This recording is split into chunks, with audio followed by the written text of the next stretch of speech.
Oke, bismillahirrahmanirrahim. Assalamualaikum warahmatullahi wabarakatuh.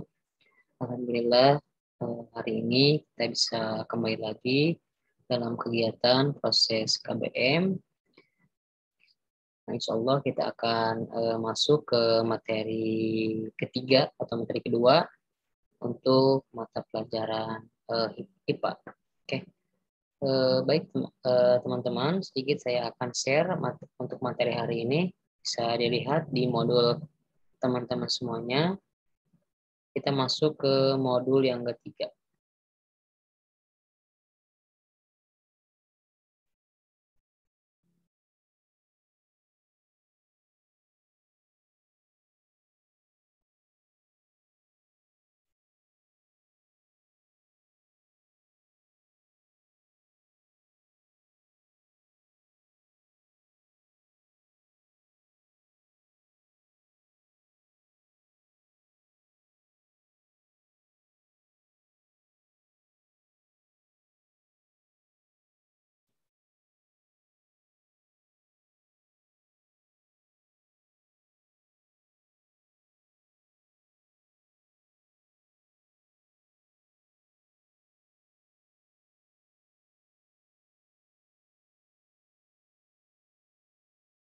Oke, nah ini untuk eh, modul yang ketiga,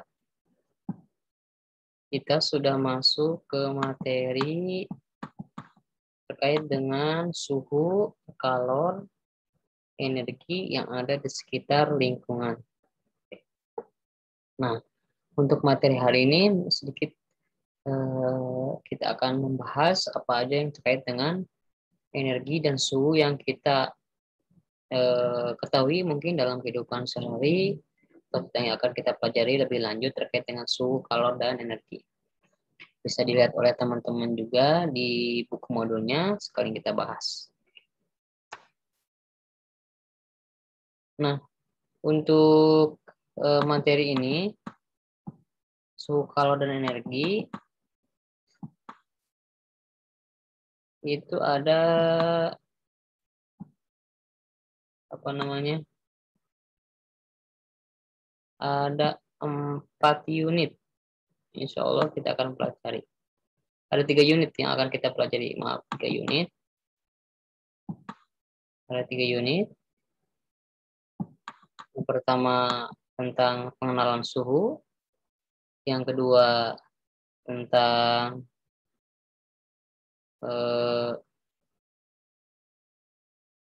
pengenalan suhu di sini, suhu. Kemudian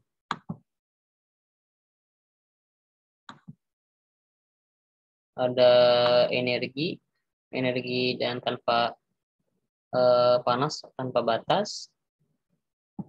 Yang ketiga itu ada bagian luapan energi. Oke. Oke.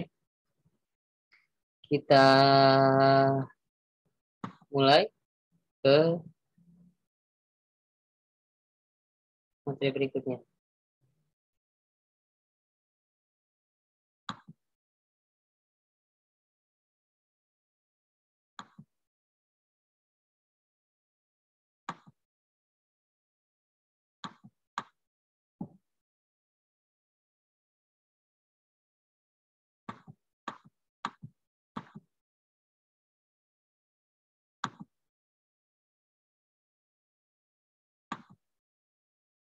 Oke. Mulai.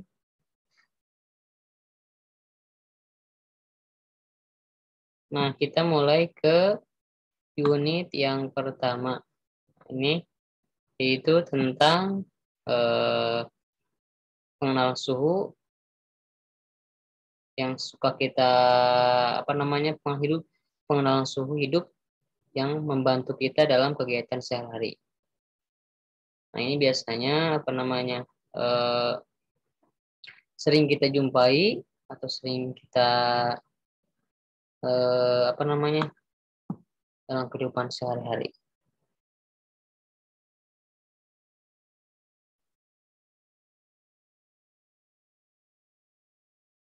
Oke, bisa lihat ini tentang pengenalan suhu ya. Apa aja yang akan kita pelajari mungkin kalau kita apa namanya hidup di zaman sekarang itu biasanya kita suka ketika kita mau masuk ke tempat umum di era pandemi seperti saat ini, mungkin kita sering melihat petugas-petugas selalu menggunakan suatu alat yang suka dikenakan ke badan kita, ke suhu badan kita. Kenapa? Itu berupa salah satu contoh alat ukur suhu yang suka digunakan dalam kehidupan sehari, khususnya di era pandemi seperti saat ini. Nah, mungkin untuk mengetahui suhu, mungkin tidak hanya itu. Contoh sederhana ketika kita apa namanya membuat cangkir kopi, misalkan cangkir kopi di sini. Cangkir kopi, misalkan ada yang kopi luwak, mungkin yang suka kopi hitam setelah kita melakukan waktu luang, kemudian ketika setelah kita bekerja, kita bisa mengetahui suhunya itu dari air yang kita panaskan, misalkan air yang mendidih. Karena air yang mendidih itu sekitar 100 derajat itu memiliki suhu yang sangat panas sekali, bisa suhu. Itu untuk mengetahui suhu yang tinggi. Tapi kalau misalkan kita mau suhu yang rendah, mungkin bisa buka freezer atau kita buka kulkas yang itu suhunya di bawah mungkin sangat dingin, suhunya rendah. Itu sebagai awal pengenalan tentang suhu. Selanjutnya kita masuk ke alat pengukur suhu. Nah, di alat pengukur suhu ini sangat banyak alat atau alat-alat yang digunakan dalam kehidupan sehari-hari. Misalkan yang pertama, ini bisa dilihat di teman-teman semuanya. Di sini ada yang pertama itu ada termometer cair. Biasanya ada termometer cair. Ini yang pertama ya. Termometer cair. Ini bentuk seperti ini. Ini termometer cair ini ada cairannya di dalamnya ya. Kenapa dikatakan sebagai termometer cair? Nah, ini biasanya suka digunakan ketika dalam suatu praktikum. Ini yang digambar ini bisa lihat oleh teman-teman semuanya. Ini adalah salah satu contoh termometer laboratorium, alat ukur suhu di laboratorium seperti ini.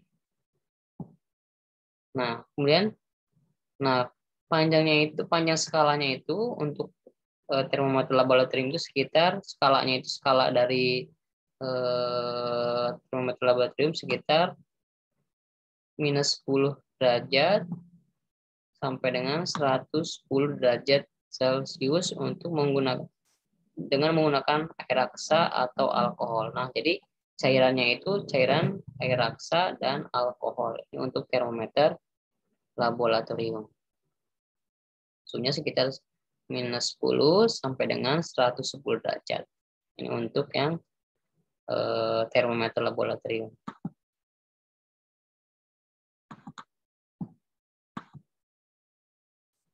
Nah, kemudian selanjutnya untuk termometer yang kedua yaitu termometer suhu badan. Nah, ini termometer suhu badan.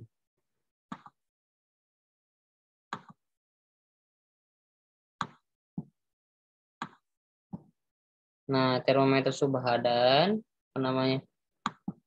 mungkin ini adalah salah satu alat yang familiar sekali karena sering digunakan dalam kehidupan sehari-hari untuk mengukur suhu. Nah, ini termometer suhu badan bisa dilihat oleh rekan-rekan teman-teman semuanya. Ini termometer suhu badan. Nah, bentuknya seperti ini. Tapi untuk sekarang banyak sekali bentuknya yang sudah bervariatif ya. Ada yang bentuk seperti remote, seperti bentuk seperti ini, ya banyak ya. Ini adalah salah satu yang termasuk ke dalam termometer suhu badan. Nah, ini fungsinya itu untuk mengukur suhu badan manusia. Skalanya berapa untuk termometer suhu badan? Skalanya sekitar 35 derajat Celcius sampai dengan 42 derajat Celcius. Ini untuk skala yang digunakan di termometer suhu badan. Kenapa skalanya sekitar 35 sampai dengan 42? Karena suhu tubuh normal pada manusia itu sekitar 35 sampai dengan 37. Tapi di sini kalau misalkan ini maksimalnya yaitu 40 derajat. Kalau misalkan lebih dari 30 derajat sampai dengan 40-an, mungkin itu sudah dikatakan seorang itu mengalami suhu badannya tinggi atau mengalami sakit atau demam. Ini dibentuk skalanya seperti ini. Sekitar 35 derajat sampai dengan 42 derajat Celcius untuk skalanya pada termometer suhu badan. Itu untuk yang kedua. Untuk selanjutnya yang nah mungkin untuk ini ada beberapa untuk suhu badan itu termometernya dibagi. Ini yang cair, ini yang ukuran yang tadi yang cair. Untuk bagian B-nya ada yang termometernya dengan bahan zat padat. Jadi bukan tadi yang ada yang menggunakan bahan cair yaitu termometer laboratorium dan termometer suhu badan. Nah, untuk yang termometer zat padat itu dibagi menjadi dua. Untuk yang zat padat.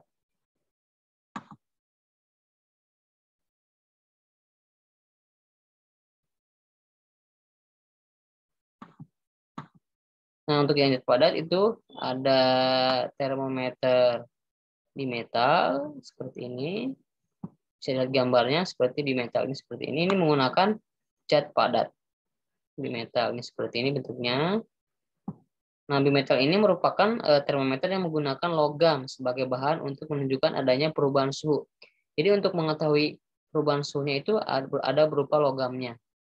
Nah, adanya perubahan suhu dengan prinsip logam akan memuai jika dipanaskan dan mencut jika didinginkan. Nah, ketika kita mengetahui bagaimana perubahannya itu dilihat dari pemuaian pada logam yang terdapat pada termometer bimetal ini. Karena ini menggunakan padat, menggunakan logam, untuk mengetahuinya itu dengan adanya pemuaian pada bagian logamnya di sini. Nah, misalnya ini logamnya nih. Ini logamnya di sini bagian belakang. Ketika nanti ada sedikit pemuaian, nah nanti atau pendinginan nanti bisa dilihat di sini kisar skalanya berapa, menunjukkan berapa derajat kayak gitu. Ini untuk yang termometer bimetal menggunakan logam. Nah, lagi termokopel. Nah, kalau termokopel ini bisa lihat gambarnya oleh teman-teman semuanya. Gambarnya seperti ini. Nah, ini termometer ini adalah termometer yang terdiri dari dua jenis logam. Jadi ada dua logam yang membentuk rangkaian tertutup. Nah, ini biasanya dialirkan oleh adanya aliran listrik. Terus ada aliran listrik, ada dua logam di belakang sini nih. Nah, ini dua logamnya bisa dilihat untuk yang termokopel. Nah, ini nanti akan dialirkan oleh listrik. Nah, yang logam ini akan dialirkan oleh bagian listriknya. Listrik karena adanya kawat, yang menghubungkan ke aliran listrik untuk mengetahui suhunya berapa. Nanti bisa dilihat ukurannya di sini. Seperti itu. Itu untuk yang termometer dengan bahan yang padat.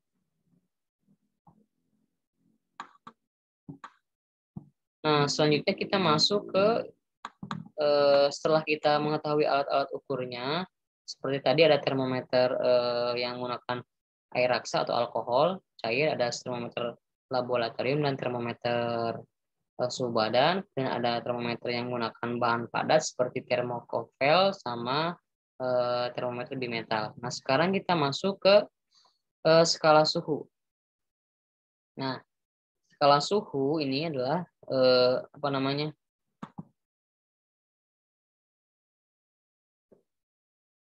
derajat yang digunakan dalam satuan suhu. Kalau satuan suhu secara umum adalah Kelvin. Nah, Skala suhu digunakan untuk memberikan tampilan nilai yang terukur pada suhu.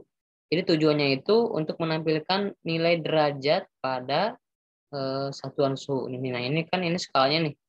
Ada Kelvin misalkan sampai dengan 337 Kelvin, kemudian ada Celcius sampai dengan paling puncak itu 100 derajat Celcius.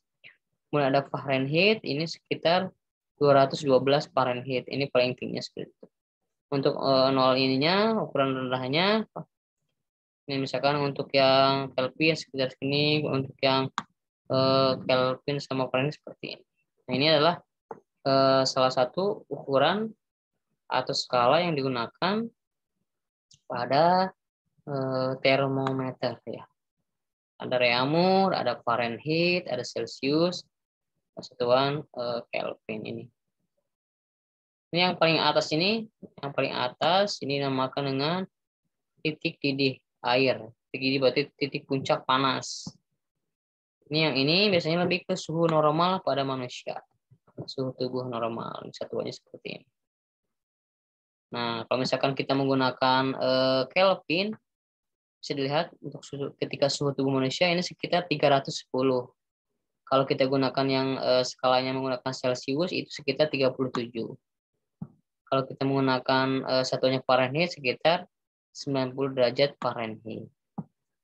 Nah, untuk titik didihnya, titik beku atau titik beku, kalau titik bekunya kalau yang Kelvin itu sekitar 273 Kelvin.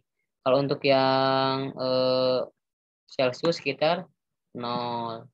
Kalau yang titik beku air pada Fahrenheit sekitar 32 derajat Fahrenheit. Ini adalah salah satu satuan skala yang digunakan dalam standar internasional.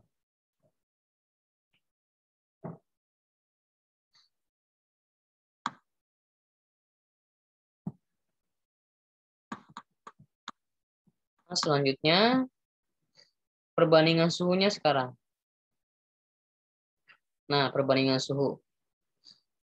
Oke, bisa dilihat oleh teman semuanya di modulnya.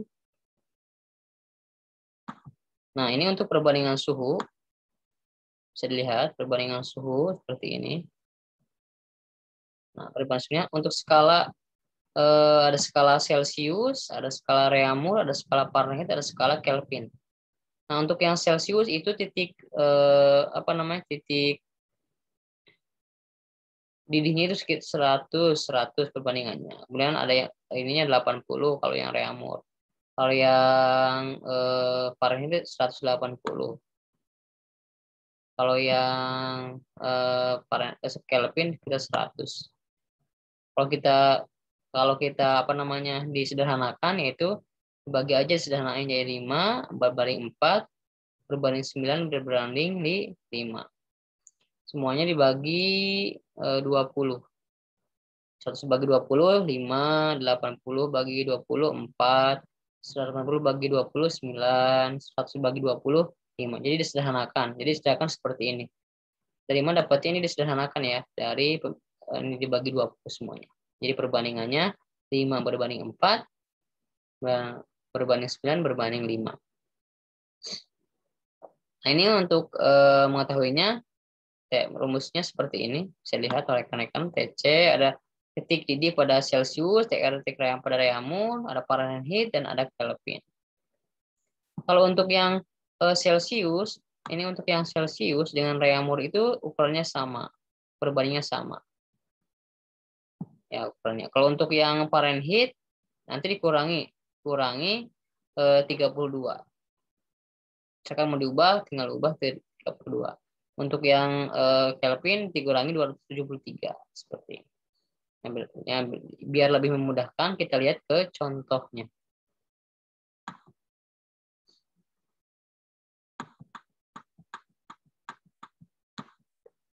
Nah, oke, bisa dilihat oleh teman-teman semuanya. Kita lihat ke contohnya biar lebih gampang.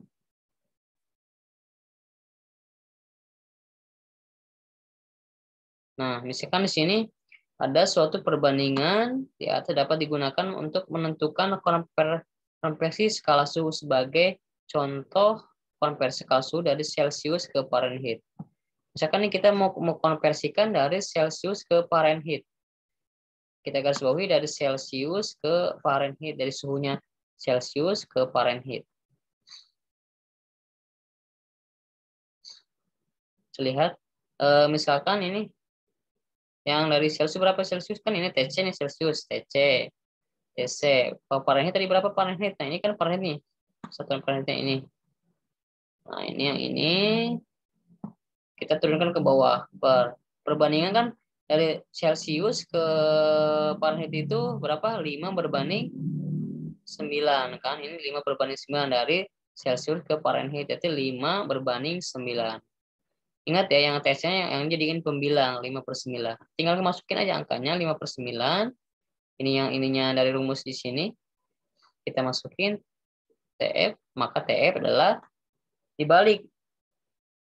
Nah, kalau ini kan mencari TC. Nah, maka kalau misalkan kita mau mencari TF, tinggal dibalik berarti. Yang Fahrenheit-nya jadi di atas 9 ininya. 9/5, TF-nya berapa? Ini tambah. Kenapa tambah? Karena kita sudah mengubah ke Fahrenheit.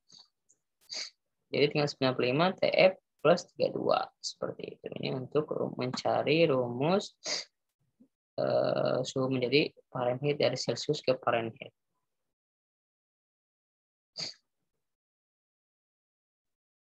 Nah, misalkan dengan cara yang sama, rumuskan konversi suhu yang lain. Misalnya dari Celsius ke Reaumur.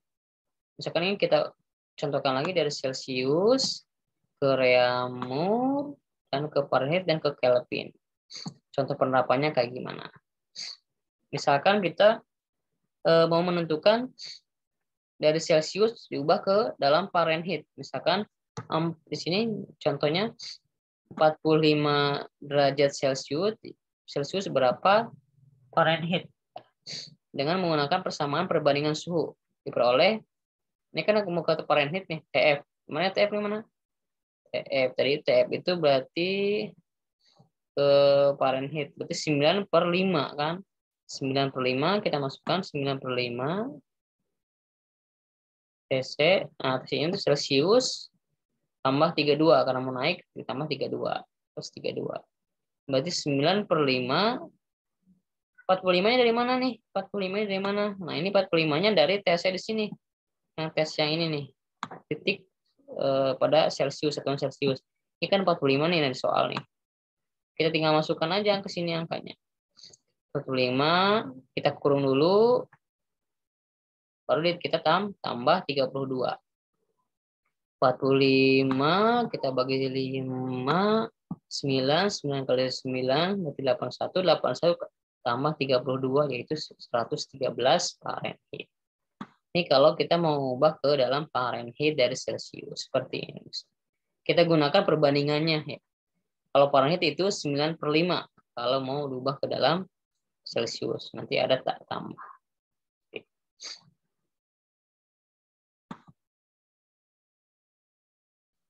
Selanjutnya kita mau mengubah dari Celsius menjadi Reaumur.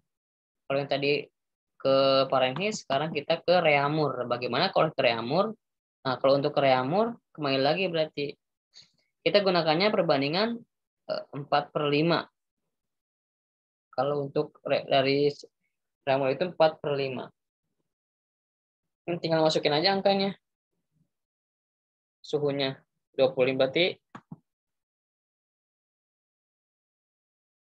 berarti yang ini kan TR nih, 4/5 perbandingannya. 4/5, kemudian 4/5 kali 25. 25-nya dari angka soal di sini. Nah, ini 25-nya dari sini. Kita masukkan saja ke sini. Untuk mengetahui perubahan dari Celsius menjadi Reaumur, berapa Reaumur. Nah, tinggal ini kali ini tinggal 25 bagi 5, 5 kali 4, 20. Berarti 20 derajat Reaumur. Nah, jadi kalau misalkan dari Celsius, kalau dalam ukuran Fahrenheit, kalau dalam ukuran Reaumur itu sama aja dengan 20 Reaumur. Jadi sama perbandingannya 20 Reaumur dengan 20 derajat Celsius sama. Ini hanya dalam ukuran skala Celsius, ini dalam satuan Reaumur seperti itu.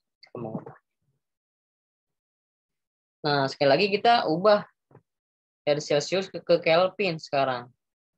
dari Celsius ke Kelvin sekarang. Nah, untuk yang rumusnya itu kalau untuk ke Kelvin tinggal TC aja tambah. TC karena Reaumur dengan Celsius sama, kita masukin aja TC tambah yang ini dari mana nih ininya? Ini dari satuan Kelvin ininya. Tinggal masukin aja gampang ini mah. TC-nya berapa? 78. TC-nya 78, di sini TC-nya 78. Ini udah ketentuannya ya, 273 dari rumus di atas, dari ketentuan Kelvin. Tambah 273 sama aja dengan 351 K. Ini kalau kita ubah ke dalam satuan Kelvin. Nah, itu adalah contoh-contoh skala pengubahan skala pada termometer. Jadi bisa diubah ke dalam satuan Fahrenheit, bisa diubah ke dalam satuan Reaumur, bisa diubah ke dalam satuan Kelvin. Cara mengubahnya seperti tadi. Kita masukkan aja rumus-rumus yang tadi sudah kita bahas. Sekarang kalau kita mau mengubah ke rumus. Oke, next. Selanjutnya, teman-teman bisa dilihat ke bagian bawah di modulnya. Nah, kita sudah masuk ke pemuaian. Nah, kita bisa masuk ke pemuaian. Nah, ini pemuaian biasanya bertambah panjang. Pemuaian itu adalah salah satu proses penambahan massa panjang pada suatu benda. Misalkan kita sering melihat rel kereta api. Nah, ini rel kereta api yang suka kita lihat di stasiun mungkin. Stasiun ini bisa dilihat rel semuanya. Nah, ini adalah pemasangan rel kereta api. Kenapa pemasangan rel kereta api itu dibuat secara agar renggang? Kenapa tujuannya? Karena agar tidak terjadi pemuaian pada tembaga pada sel kereta api. Misalkan kalau dibuat rapat kan, ini takut patah ya, karena sengaja. Kenapa dibikin renggang? Agar tidak terjadi pemuaian. Kenapa? Karena tembaga pada rel itu kan setiap harinya terpapar oleh matahari, cap panas gitu ya. Lama-kelamaan kalau misalkan itu akan muai, nanti akan bertambah besar, akan bertambah panjang. Apabila tidak direnggangkan, nanti akan mengakibatkan fatal pada bagian rel kereta api, bisa mengakibatkan patah pada rel kereta api, akan menghambat kendala teknis pada kereta. Tujuan utamanya. Kenapa rel kereta api dibuat longgar?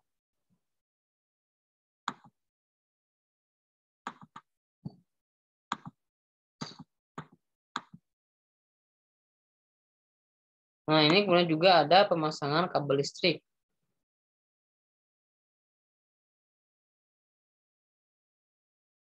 Nah, misalkan ketika kita mau memasang kabel listrik juga suka dibikin agak kendor. Nah, dibuat kendor.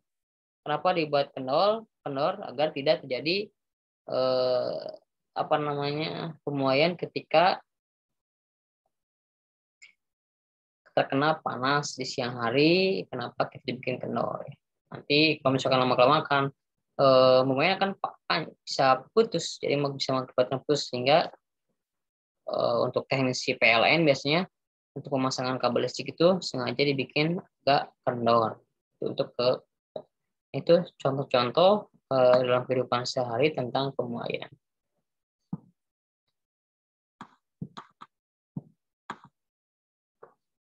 Nah, bisa lihat juga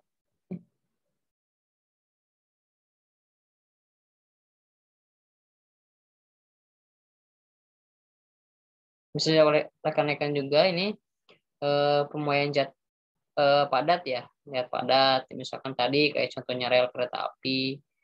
Di sini ada beberapa ukuran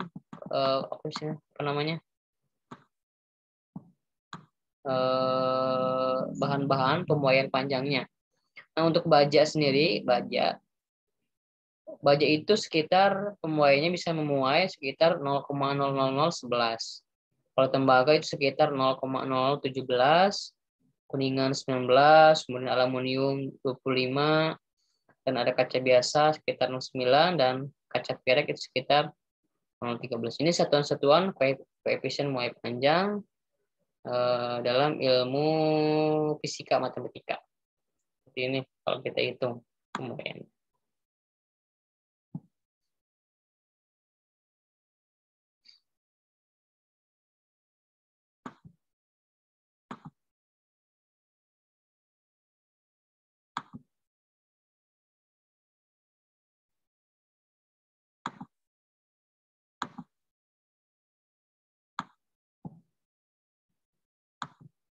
Oke, selanjutnya teman-teman kita masuk ke berikutnya.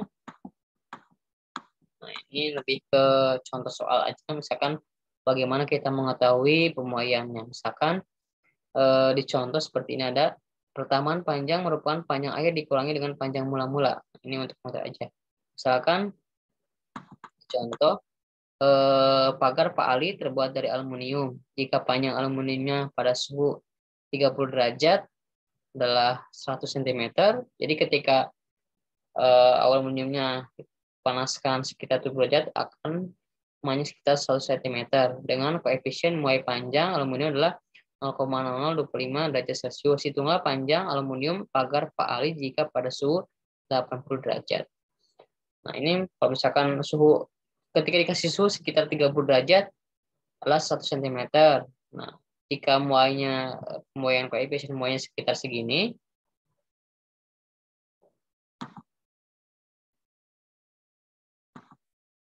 misalkan ini sekitar segini, hitunglah panjang aluminium pagar Pak Ali jika sudah ditambahkan suhu sekitar 80 derajat Celcius. Jadi berapa nih penambahannya nih?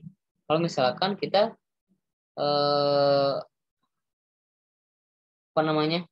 ketika sudah dipanaskan sekitar 80 derajat. Diketahuinya LC. Nah,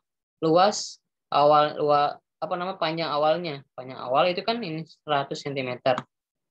1 cm kita masukkan 1 cm.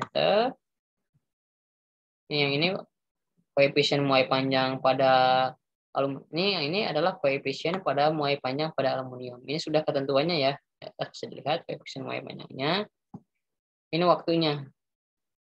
Delta T waktu. Suhu. Langsung suhunya kok bisa jadi 50? Nah, ini kenapa suhu akhirnya bisa jadi 50 nih? Ini kan awalnya 30. Ini kan awalnya 30 derajat. Menjadi 80. Nah, tinggal dikurangi aja berarti. Tinggal dikurangi untuk mengetahui kenapa bisa jadi 80, tinggal dikurangi aja. 80 kurangi tadi berapa? 30 kan ya? Ya, hasilnya 50 derajat. Nah, itu gampang ya. Nah, jadi berapa panjang aluminium pada suhu 80 derajat? Jadi berapa sih panjangnya? Nah, kita masukkan angka-angkanya.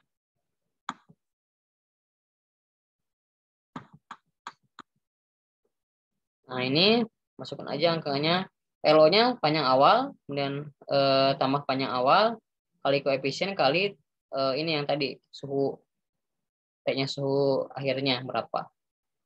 Berarti 100 tambah 100 kali 0,5 jadi 100,125 cm. Jadi panjang awalnya dimasukin angkanya 100, ini yang panjang pertama ini, kemudian 100 kali koefisien kali panjang dari ini. Ini 100,125 cm. Ada penambahan kan, berarti ada penambahan 0,125 cm. Ini untuk mengetahui bagaimana pemuaian pada aluminium. Ini contoh sederhana mungkin untuk menghitung pemuaian pada aluminium. Oke, selanjutnya teman-teman, itu mungkin terkait dengan pemuaian dan alat ukur atau suhu, tentang suhu. Nah, di sini ada latihannya nih. Ada latihan pilihan ganda. Nanti sama teman-teman dikerjain untuk latihannya. Kita biar sama paham latihannya. Halaman 11 sampai dengan halaman 12 ya nih 12. Nah, pilihan gandanya aja sampai dengan nomor 3 deh, uraiannya aja deh, ini aja nih sampai nomor 3. Jadi pilihan ganda bagian A dan bagian B. Itu untuk bagian A. Nah, kita masuk ke bagian yang kedua, yaitu kalor dan perubahan suhu benda.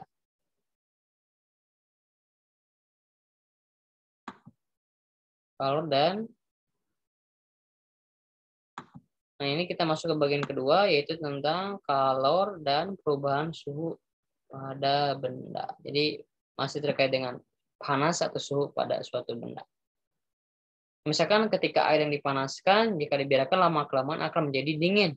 Misalkan ketika kita memanaskan air, terus kita taruh di ruangan, lama-kelamaan akan dingin. Kenapa menjadi dingin? Ini sebagai proses untuk mendeteksi suhu ruangan.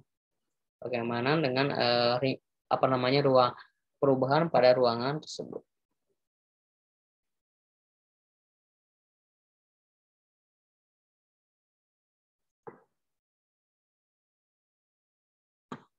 Oke, lihat selanjutnya.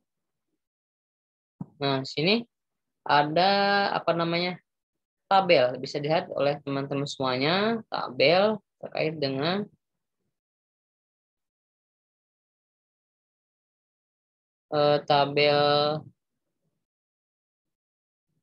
tabel jenis kalor dari beberapa bahan. Bisa lihat oleh teman-teman ini nih tabelnya. Misalkan air itu kalor jenisnya itu atau panas jenisnya itu sekitar 1184, alkohol 1250 sampai dengan bahan lainnya sampai dengan perak. Ini adalah salah satu bahan-bahan yang sudah diteliti oleh para ilmuwan terkait dengan berapa jenis kalor yang terdapat pada bahan-bahan berikut seperti itu.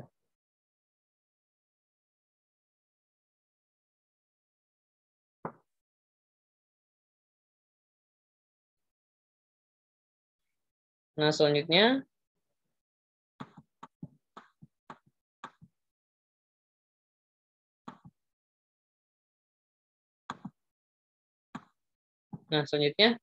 itu terkait dengan rumus yang suka digunakan untuk menghitung kalori jenis. Nah, untuk menghitung kalori jenis, untuk menaikkan kalori jenis itu yaitu kalori jenis dikali massa benda dikali kenaikan suhu. Atau bisa kita tulis rumusnya Q sama dengan C kali M kali delta T. Apa sih keterangannya? Untuk Q-nya itu kalori yang dibutuhkan ini untuk mengetahui kalorinya berapa. Untuk yang C kecil itu kalori jenis. Ini namanya keterangannya kalori jenis. Ada yang M yaitu massa benda dan delta T adalah kenaikan pada suhu. Seperti itu. Ini kalau misalkan kita mau mengetahui bagaimana cara menghitungnya.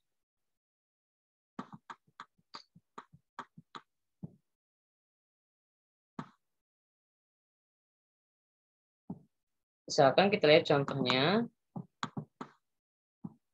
Sekarang diketahui nih, misalkan contohnya diketahui massa M sekitar massa M-nya misalkan sekitar misalnya 500 gram. Kita ubah ke dalam kilogram. Nah, ini kemudian ada kalau jenisnya sekitar 4. Kalau jenis air dari sini kan bisa lihat. Nah, yang ini satuan yang ini kalau jenisnya udah ketentuannya ini. Kemudian kenaikan suhunya delta T. Tinggal suhu awalnya kan 30 derajat, tinggal dikurangnya. Ini 100 ini dari suhu titik didihnya. Dikurangi 30 dari soal yang sudah dicantum. Jadi 130, 100 dikurangi menjadi 80 derajat. Terus ini 70 ya harusnya. Coba. Tinggal masukin aja angka-angkanya. 18, ini yang kalau jenisnya, ini yang massa, kemudian ini yang delta T-nya. Masukin angkanya. Jadi sekitar 167, 3.600 joule. Ini kalau misalkan mengaplikasikan dalam contoh seperti ini.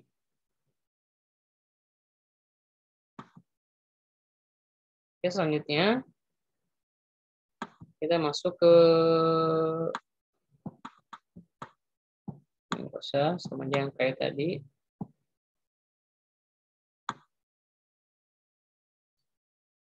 Nah, ini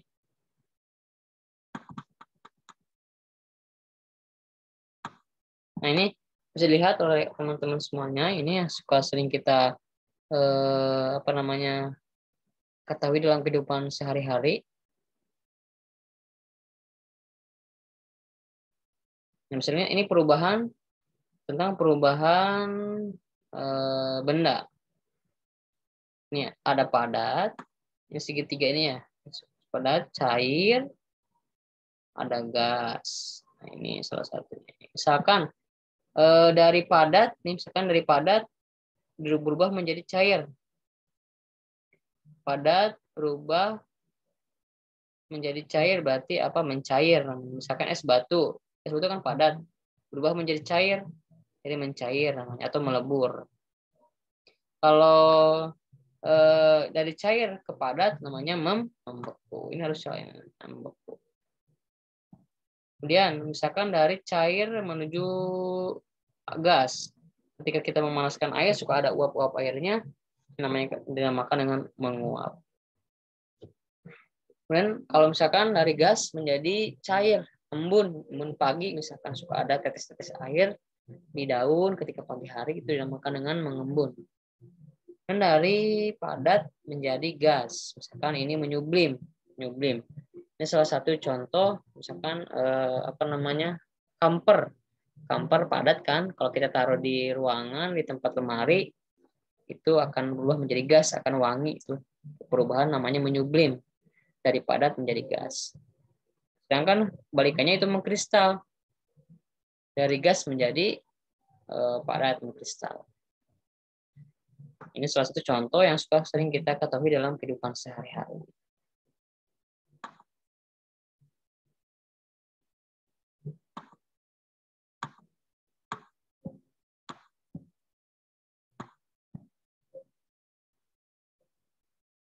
Nah, selanjutnya, ini contoh saja ya.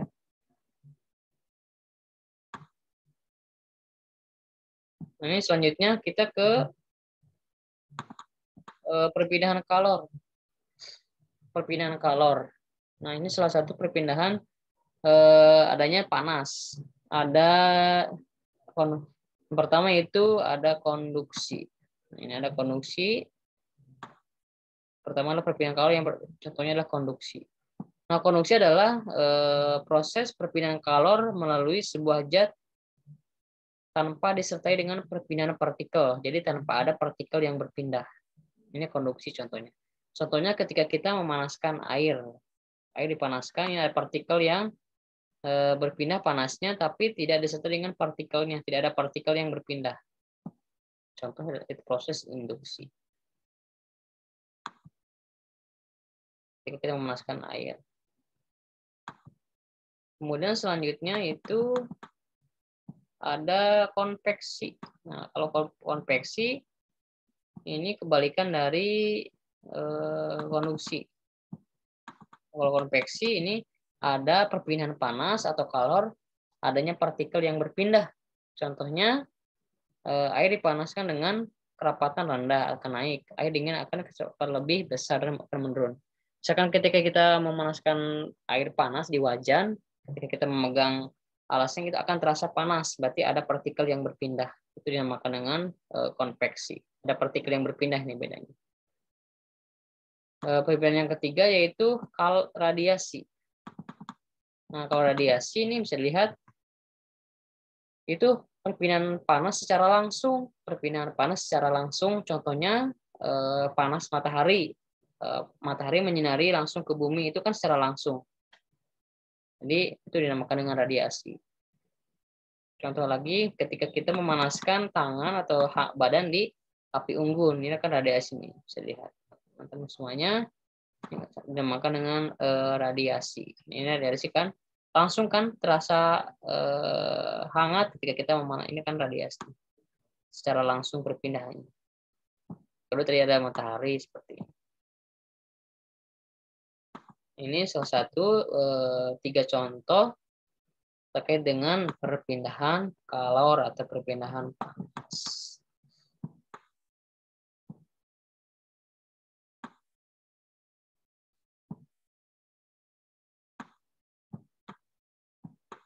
Nah, di sini di halaman 16 ada latihan soal.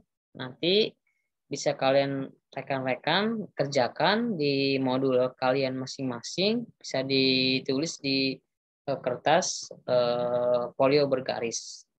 Nah, ini contohnya soalnya ada 5 soal pilihan ganda dan ada 2 uraian. Akan bisa dikerjakan. Halaman 22.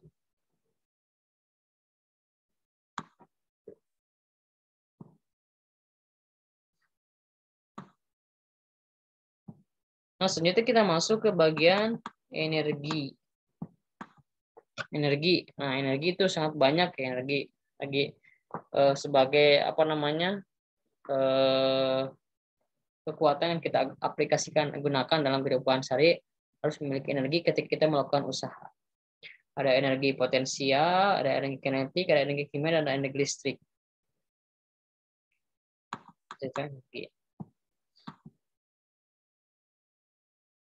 Misalkan contohnya sini ada energi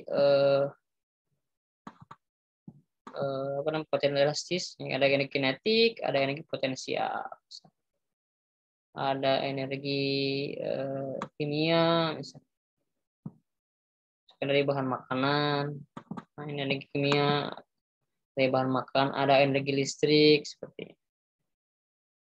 Kemudian kita masuk ke berbagai sumber energi. Nah, sumber energi itu ada yang tak terbarukan, maksudnya tak terbarukan itu yang tidak dapat diperbarui. Lama kelamaan ketika kita diolah akan habis. Ini dinamakan dengan energi tak terbarukan atau tidak dapat diperbarui. Contohnya ini hasil tambang bumi, misalkan ada minyak bumi, ada gas, ada batu bara, ada fosil, ada bahan bakar. Kalau lama kelamaan dikelola akan habis, jadi tidak bisa diperbarui. Maksudnya ke dalam energi tak terbarukan. Yang kedua yaitu ada energi nuklir, nah, sebagai apa namanya, bahan partikel untuk pembuatan bahan peledak atau bom. Itu yang termasuk energi tak terbarukan.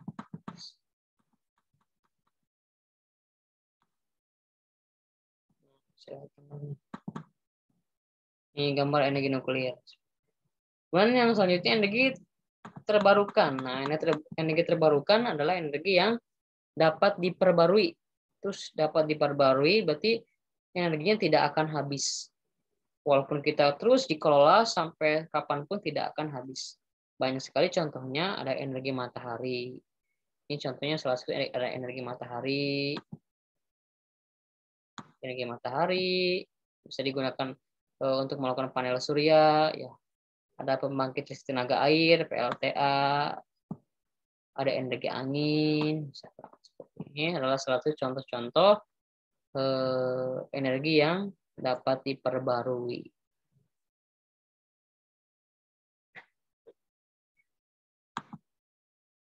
Selanjutnya,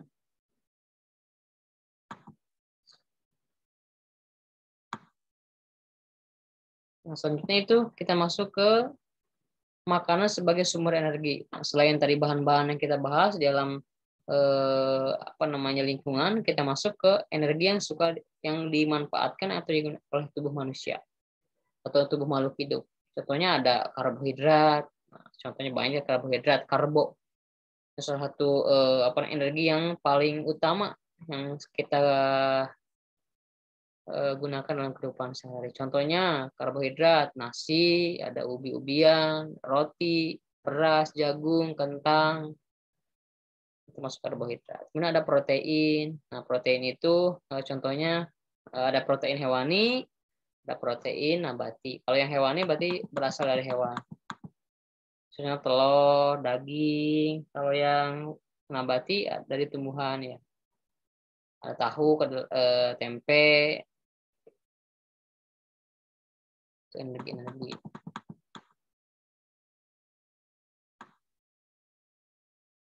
Nah, kemudian ada lemak. Contohnya lemak, ada lemak hewani, ada lemak nabati. Yang lemak hewani, keju, susu, daging, misalkan. Kalau lemak nabati ini alpukat, misalkan ada dari kacang-kacangan, dari kemiri, dari buah, dari kelapa.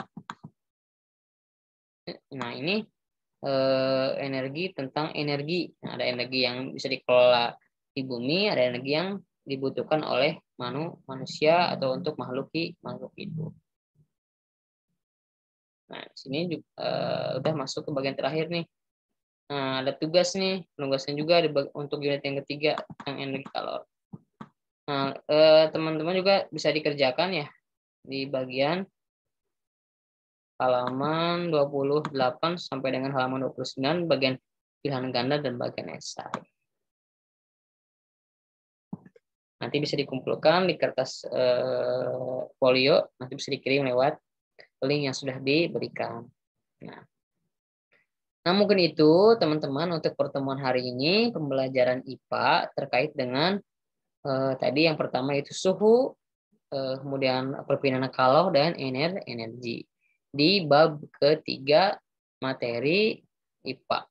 Nah, mungkin itu saja yang dapat saya sampaikan. Jika ada yang belum paham atau belum mengerti bisa ditanyakan, bisa lewat chat Japri. Jangan lupa dikerjakan tugasnya. Selamat beraktivitas lagi. Tutup. Wassalamualaikum warahmatullahi wabarakatuh.